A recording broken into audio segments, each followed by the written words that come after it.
Hey guys, thanks for whacking on that thumbnail. This weekend I saw Pixels, starring Michelle Monaghan, Kevin James, Peter Dinklage, and of course, Adam Sandler. And guys, this is with the K review. I'm Victor, and you know what? Back in the day, I loved old school video games. They were awesome. They were the true blue of what it meant to be a gamer back then. You had to try, you had to do everything you could to beat the games. And me and my sister, we used to challenge each other in Tetris. And she won, then I would win. And honestly, it was a fair thing, except for Monopoly. She cheated. All the time. I mean, you... With a K review! It's VIC? No, it's with a K. So when I first started seeing trailers for Pixels, I was a little bit worried because I didn't exactly know what this movie was going to be going for because it had Adam Sandler in it. And I can tell you this much. I was excited to go see this movie. I really liked the old school arcade games. In fact, this weekend ago, California Extreme happened, and they had all these old school video games, and I went there, I was like, man, this is amazing. I was like a kid in a candy store that had video games. And when I heard the premise of this movie that aliens were going to be sending video games to kill us all, I was like, oh my god, this is amazing. This is exactly what I want to see in a movie. And the fact that it had Kevin James in it, which, you know, he's the president, and I guess you can go from being Paul Blart Mall Cop to being president of the United States, which is the obvious evolution of things. And then you put Peter Dinklage in it as a sarcastic guy who's really good at video games too. Then you have Michelle Monaghan, who's, she's that.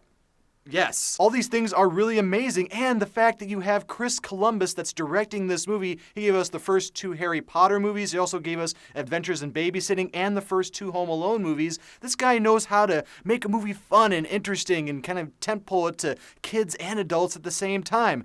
And then I saw this movie, and towards the middle of this movie, I realized something.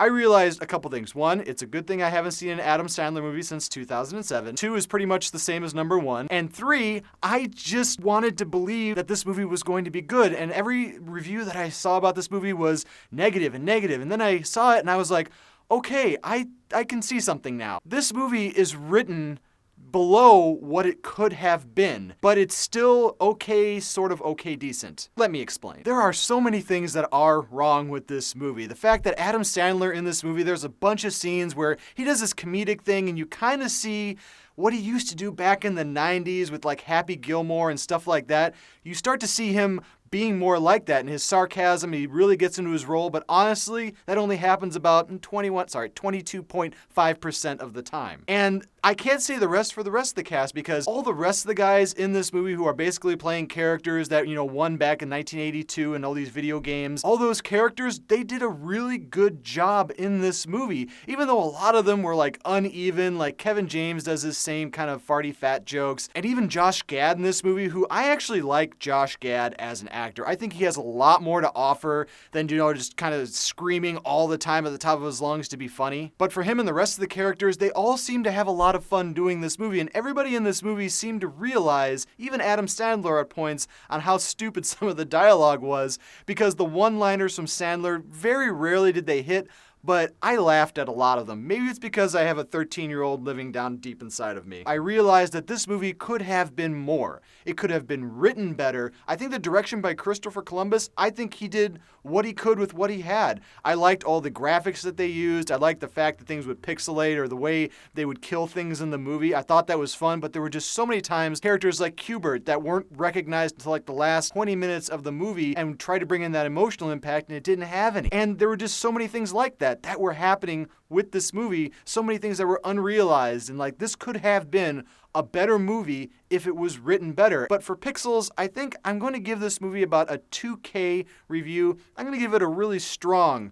2K review because I did have fun in this movie when I realized that I wasn't going to be getting a well-written movie. So what I'm going to say is, guys, please don't go see this one in theaters unless you really want to see it on the big screen. When it comes out on video, make sure that you rent it. And when it comes out on like on demand and streaming, put it up maybe in your top 50 if you want to. And yeah, as always, thanks guys for watching my review. I do appreciate all the viewers and subscribers that I do have. If you want to see who made the intro for my channel, check down in the description below and leave me a little whacked out comment below and let me know what is your favorite old school video game that you like playing. I love Contra, and I also liked Super Dodgeball on the NES. I just thought that was the best thing ever, and it was actually a very racist game at the time, if you remember the Russian and the Asian leagues that were in that game, too. So leave me the whacked out comment below, and yeah, never forget, if you don't like what you're watching, you can always turn it off. But thanks for coming back, seeing me. See ya.